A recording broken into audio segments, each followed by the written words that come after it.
Kule mbizo umengameli ubephelezela ngongqongqoshe bekhabhinethi lakhe. Uthe njengoba ngaphambi kokhetho beza kubantu bezobacele kuba babavotele. Manje sekuyithuba labo ukuba besho ukuthi bafunani kuhulumeni. President nginenkinga lokungabhalisa indlu ngo-2005. Nali iphephanyana lakho lokungidinda nalo. Asinankinga nokucomplya ezobomama bamacrash, but what about umntwana ohlala ku-informal settlement nomntwana ohlala emkhukhwini enithi ngeke nisasifanda thina. Mengameli ubesenika ongqongqoshe ithuba lokuthi baphendule imibuzo yezakhamuzi. Iphini likangqongqoshe wezolimo uRosemary Capa uthi basezinhlelweni zokuqinisa ezolimo eGauteng.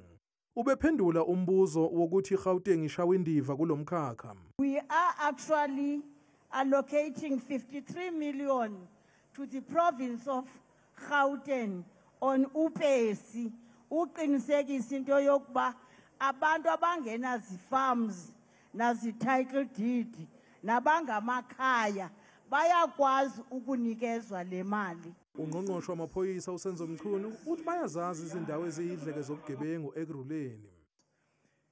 Siyawazi ama-hotspots akhona la ekuruleni kakhulukazi. Ema-township, Katlehong, Tembisa, Tsakane, Folslo, Jamestown, nakuma-informal settlements.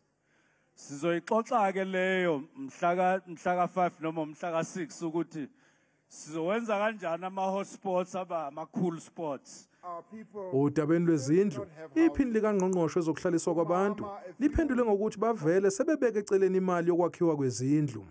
The Human Settlements Department has a budget for the reblocking, and I'm going to confine myself in the municipality of Ekurhuleni and where we are today. Umengameli uthembisa izakhamuzi ezibhale phansi izikhalo zazo ukuthi zizophendulwa nazo. Sizaniphendula ngoba manje siyabona ukuthi abantu abaningi they now want to talk all at the same time. Izakhamuzi zakwaThema zikhale ngokungavunyelwa ukusebenzisa isikhungo sezemidlalo kule ndawo. Kepha ungqongqoshe wezemidlalo akaphendulanga ngaleso sikhalo. Kodwa waphawula ngabagxeka uhulumeni wobambiswano iGNU. This government is going to deliver. Wena osabatling GNU unwentwe bayibitang versterk dripples because rona re qhubeka re akopili. Nakuba besishubile isimo kule mbizo, kepha ungqongqoshe wezemidlalo uGayton McKenzie uchazisa itende lonke encokola nomengameli ngokufaka izibuko nokuyinto engajwayelekile. Ihhovisi likaMengameli liqinisekisile ukuthi umengameli uphethwe amehlo. The president said he's got an eye problem, but he looks so cool in his glasses. So they say if you can't beat them, you must join them.